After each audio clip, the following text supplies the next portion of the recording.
দুই বন্ধুর গল্প। একদিন টুকাই আর পিন্টু গেল বনে কাঠি কুড়োতে।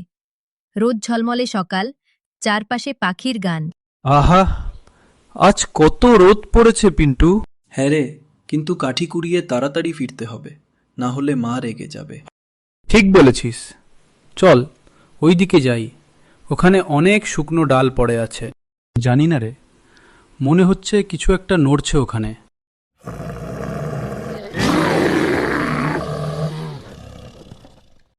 এই টুকাই, শুনলি? ওটা কি আওয়াজ রে? ভাল্লুক। ও মা, বাঁচাও! পিন্টু ভয়ে দৌড়ে গাছে উঠে যায়। আমি তো গাছে উঠতে পারি না রে।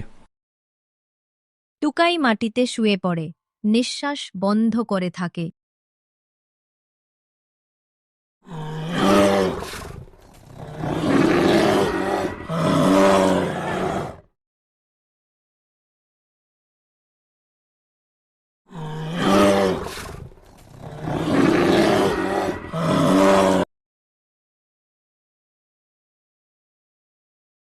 ভাল্লুক চলে গেছে।